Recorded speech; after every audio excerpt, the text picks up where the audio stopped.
Bonjour à tous et bienvenue sur Vivictis, la chaîne qui vous raconte les batailles les plus marquantes de l'histoire de France.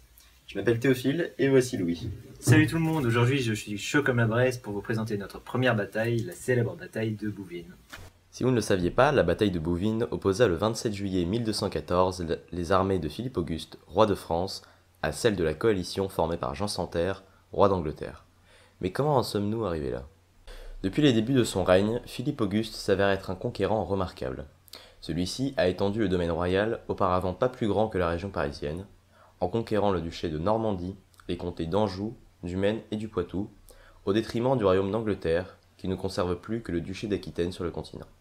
Jean sans Terre, pas lui, mais lui, est le successeur de Richard Cœur de Lion, nommé ironiquement sans Terre par son père, parce qu'étant son cinquième fils, il n'était pas normalement amené à régner. Mais le destin a fait que ses 4 frères sont morts, 3 en complotant contre la couronne, et le dernier au combat, le fameux Richard Cœur de Lion. Mais ce dernier est à la stratégie militaire ce que Patrick Sébastien est au bon goût, et après avoir perdu la quasi-totalité de ses territoires, il est en difficulté, et il décide de rallier à sa cause une coalition contre Philippe Auguste, notamment grâce à son argent. Il rallie l'empereur Othon IV du Saint-Empire romain germanique, son neveu dont on dit qu'il est plutôt bon combattant, mais qu'il n'a pas inventé le caoutchouc. De plus, Othon est un Welf, il est donc en rivalité avec les Hohenstaufen, soutenus par Philippe Auguste pour le titre impérial. À celui-ci s'ajoutent 2 barons du royaume de France, Renaud de Damartin, comte de Boulogne, et Ferrand du Portugal, comte de Flandre.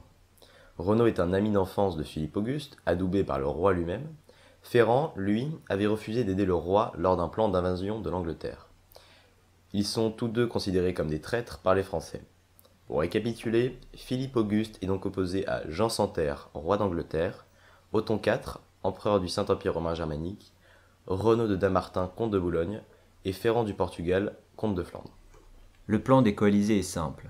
Jean sans Terre attaquera depuis La Rochelle, alors que le reste des coalisés attaquera depuis la Flandre afin d'obliger Philippe Auguste à séparer ses forces. Jean sans Terre avait pour but premier d'utiliser le talent commun à tous les Britanniques. Tiré à l'arc?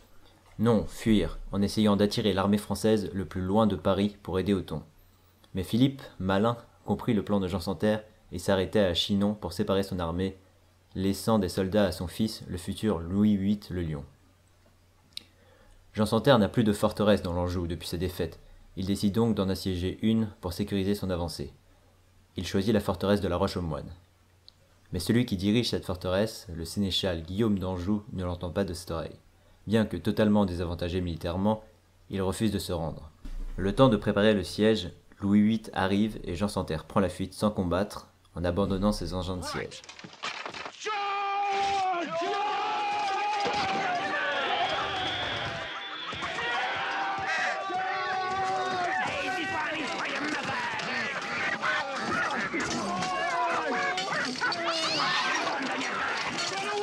Ce qui, vous l'imaginez bien, est une humiliation qui le fragilisera en Angleterre, mais l'empêchera surtout de reprendre une seule forteresse dans cette région.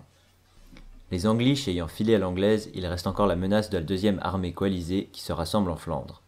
Commandée par Othon IV, qui en est le principal contributeur, elle est également composée des soldats et chevaliers de Ferrand, de Renaud et Jean sans Terre, qui n'est pas présent, est représenté par Guillaume de Longue-Épée. C'est une armée très hétéroclite qui s'oppose à l'ost du roi de France, plus homogène. Philippe Auguste peut compter, lui, sur Robert de Dreux, son frère cadet, et Eudes de Bourgogne, pour l'aider à commander. Son armée est ainsi composée de chevaliers français, mais également de miliciens des villes du Nord, qui ont répondu à son appel comme Paris ou Amiens. Ne vous méprenez pas sur ce sujet. Les Français étaient unis dans la bataille, certes, mais sur les 39 cités du Nord, seuls 17 ont envoyé des soldats. Voici un croquis d'un soldat français de l'époque. Les estimations sur le nombre d'hommes de chaque côté sont très floues, et le seul témoin oculaire de l'époque, Guillaume le Breton, ne donne pas de chiffres très précis. La plupart des historiens s'accordent à dire que les coalisés étaient en supériorité numérique évidente. Sauf que Philippe contamine. Philippe compte à quoi? Philippe, putain d'historien médiéval, contamine. Ce type est un des plus grands historiens français de cette époque, et selon lui, la supériorité numérique n'est pas si évidente. On va juste parler d'une dizaine de milliers d'hommes de chaque côté, mais plus d'infanterie côté coalisé et plus de cavalerie côté Frenchy. Othon IV attaque l'armée française près de Bouvines le dimanche 27 juillet 1214 en violant la trêve dominicale car il était déjà excommunié par le pape Innocent III qui supporte ici Philippe Auguste. Un comble pour un empire qui se dit saint. Voici un schéma du plan de bataille où chaque armée est composée en 3 corps comme c'est la coutume au Moyen-Âge. Philippe Auguste fait face à Othon IV au centre. Robert de Dreux sur l'aile gauche française fait face à Guillaume de Salisbury et Renaud de Dampmartin. Sur l'aile droite française, Eudes de Bourgogne fait face à Ferrand du Portugal. Ce sont les corps extérieurs qui se rencontrent en premier. Robert de Dreux est d'abord enfoncé par Renaud de Dampmartin et Guillaume de Longue-Épée, ou Guillaume de Salisbury. Du côté opposé, au contraire, les charges des cavaliers et des sergents à cheval ont rapidement raison du flanc gauche des coalisés. Les sergents à cheval sont des combattants à cheval qui ne sont pas encore chevaliers. Au centre, la mêlée est confuse et sanglante. Le roi français Philippe Auguste manque d'être tué alors qu'il chute pendant sa charge, mais il est sauvé par ses gardes du corps. Il se relève alors et repart pour une charge victorieuse. Othon s'enfuit, mais Philippe Auguste ne cherche pas à le capturer, contrairement aux traîtres Renaud et Ferrand. Et là vous vous dites, pourquoi ne pas capturer son rival? Mais la question est, et en faire quoi après? Qu'on soit d'accord, Philippe Auguste aurait pu capturer Othon, mais cette capture n'avait que peu d'intérêt dans un Saint-Empire romain germanique divisé. Renaud est le dernier à se rendre du côté des coalisés. Les raisons de cette victoire française sont multiples. On peut relever l'importance des chevaliers français considérés à cette époque comme les meilleurs d'Europe. De plus, l'os des coalisés est très hétéroclite, et tous ne sont pas concernés directement par cette guerre, et n'ont donc pas de raison de combattre. Ils sont donc nombreux à fuir rapidement, comme les comtes de nombreux seigneurs allemands après la fuite de leur empereur, ou des simples chevaliers flamands qui ne sont que peu concernés. Durant l'histoire, ce cas de figure s'est souvent posé, avec des nations regroupant plusieurs peuples, comme l'Autriche-Hongrie en 14 ou la Yougoslavie en 41, où certains soldats ne voulaient même pas combattre.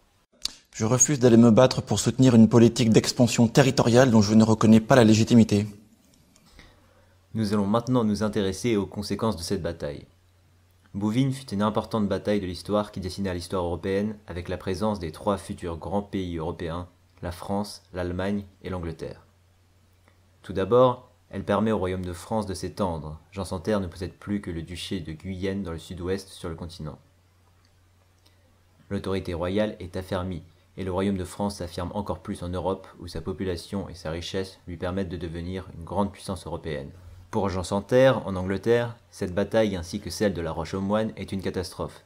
Il perd son autorité sur les familles anglaises. L'Empire Plantagenet ne recouvrera plus jamais les terres qu'il possédait au début de la guerre. Cela conduira à des années de guerre civile qui mèneront pourtant à la naissance d'un État moderne avec un parlement et un impôt national.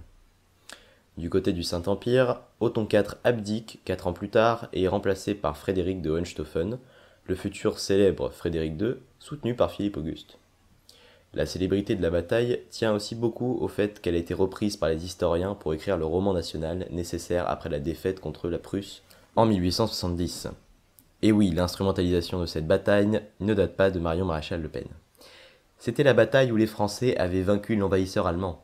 Et c'est la bataille qui a pendant longtemps maintenu cet esprit de revanche chez nous, allant jusqu'à occulter les roustes qu'on s'était prises auparavant. Bouvines, c'est la bataille d'Iéna 600 ans avant. Bouvines, c'est la France qui s'affirme en Europe. Bouvines, c'est le jour où la France est née. C'est donc la fin de cette vidéo, merci de l'avoir regardé, et n'oubliez pas donc que cette vidéo est un concept, donc un épisode pilote qui ne saurait que s'améliorer grâce à vos remarques. Vous pouvez nous en faire part dans les commentaires. Donc n'hésitez pas à vous abonner pour être au courant de nos prochaines vidéos.